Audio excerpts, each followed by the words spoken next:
Tiens, ça me redonne envie d'écouter du ABBA. Pas vous?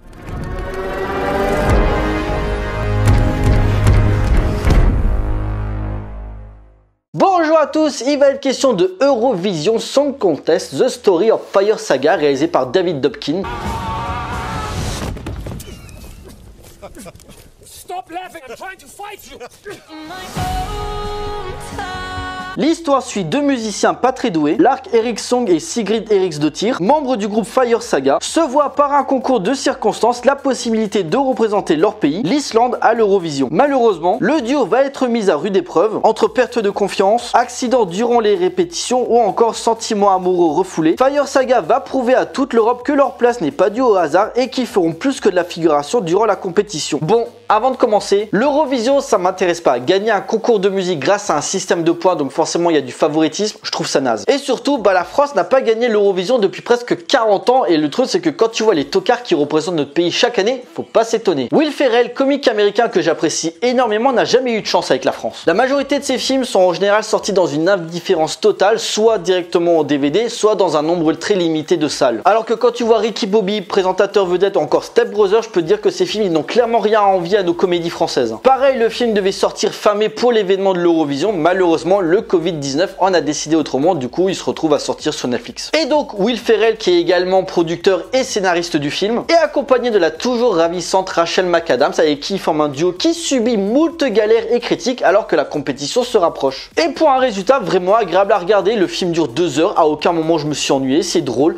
rythmé, Will Ferrell en fait des caisses comme à son habitude, avec son rôle typique de loser magnifique dont il a le secret, et Rachel McAdams est vraiment touchante dans un personnage prêt à aider Lars à réaliser son rêve, tout en voulant que les deux soient plus que des amis et passent le cap dans leur relation. Ce qui fait qu'à l'écran, leur alchimie marche vraiment bien. Depuis 1974, où Lars a assisté à la victoire de ABBA avec la chanson Waterloo, il ne rêve que de ça, participer à l'Eurovision pour la gagner. Malheureusement, même si l'envie et le cœur y sont, leur talent n'est clairement pas à la hauteur de leurs ambitions. Du coup, vous en doutez, le scénario est ultra prévisible, les arcs narratifs sont assez attendus, mais on se laisse prendre au jeu et surtout, l'humour proprement kitsch est un pur régal. Dès l'ouverture, tu les vois sur un rocher en train de chanter Volcano Man, ça s'appelle comme ça la chanson. Et tu as une esthétique très clip vidéo en mode MTV. Dès que j'ai vu ça, je me dis, ça commence très bien. Le film assume pleinement son aspect kitsch avec ses paillettes et ses chorégraphies frisant le ridicule. T'as le représentant de la Russie, Alexander Lemtov, joué par Dan Stevens, qu'on peut voir dans l'excellente série Marvel Légion. Sa chanson s'appelle Lion of Love et pendant le live, t'as une ambiance érotico-gay, mais t'es obligé de te marrer. D'ailleurs, je trouve que dans l'ensemble, toutes les chansons sont excellentes et sont vraiment bien mises en scène. J'aime particulièrement un moment, ils sont à une scène où ils sont invités à une soirée organisée par Alexander Lemtov. Et d'un coup, t'as un live où tout le monde se met sur la piste et se met à chanter chacun son tour. Et en termes de montage, ça joue extrêmement bien sur son décor, les choix des cadres ou encore les mouvements de caméra. Beaucoup de plans séquences pour montrer l'unité qui lie les participants du concours, car oui,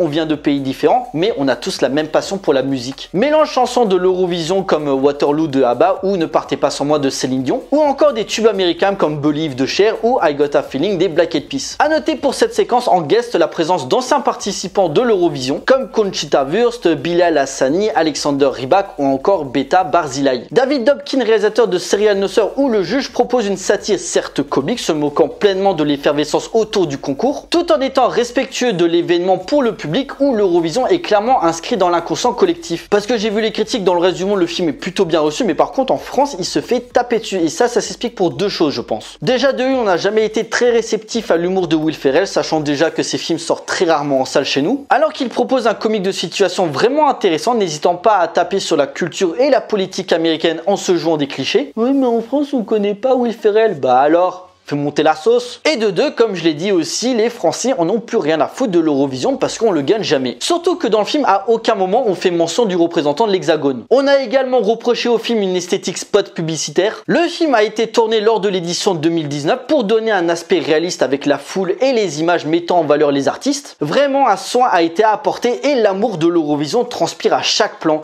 à chaque décor, à chaque costume ou à chaque effet de lumière, ce qui est un peu le but recherché lors d'un événement d'une telle ampleur. Certes, il y a de l'autodérision, mais je rappelle que c'est une comédie et dans les films de Will Ferrell, à chaque fois, il y a toujours une petite réflexion. Mais peut-être que plutôt que de regarder des comédies de merde avec Kev Adams, Danny Boone ou encore Christian Clavier, et que vous regardez des comédies vraiment drôles, créatives avec un vrai message de fond derrière, bah vous aurez pas ce discours-là. Durant leur aventure, le duo va être amené à rencontrer divers personnages qui vont les amener à se questionner sur leur relation, le concours et l'importance que ça implique en particulier pour Lars. Que ce soit son père joué par Pierce Brosnan qui lui rabâche sans arrêt qu'il est la honte de la famille et qui devrait faire autre chose plutôt que de se ridiculiser dans la musique, Alexander Lemtov qui veut casser le duo pour pouvoir attirer Sigrid, ou encore les représentants de l'Islande qui voient en eux de véritables outsiders incapables de gagner la compétition par manque de talent. Bien sûr, certains détails sont assez grossiers comme l'explosion du bateau où tous les représentants de l'Islande sont morts, leur permettant de participer à l'Eurovision. Du coup, les gens qui critiquent le film pour son aspect gentil peuvent prendre la porte par le fait de les voir contents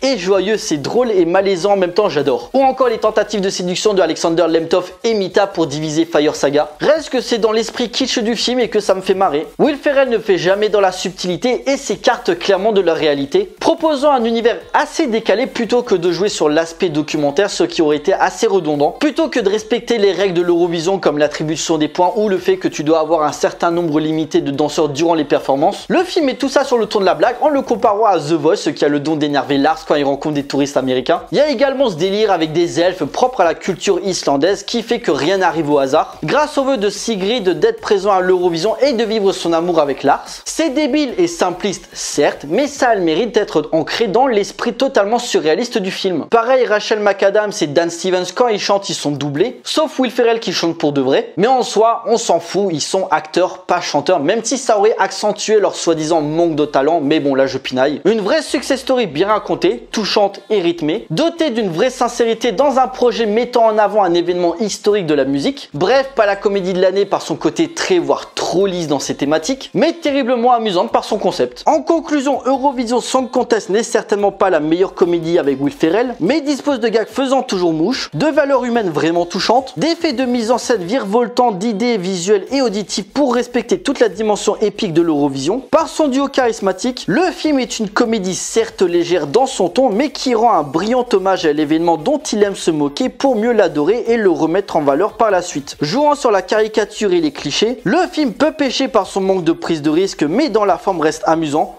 coloré avec des musiques restant en tête et où le grand public passera un agréable moment. Voilà, cette vidéo est à présent terminée, j'espère qu'elle vous a plu, n'hésitez pas à liker et à partager auprès de vos amis si vous en avez. Pensez à me suivre sur Facebook, Twitter, Instagram, Tipeee, encore Utip si vous voulez soutenir la chaîne, ça vous coûte rien, vous avez juste à regarder une petite pub et pensez à vous abonner et à mettre la cloche, c'est très important pour moi. Pour nous, on se retrouve pour une prochaine vidéo, d'ici là portez-vous bien, allez voir des films, ciao.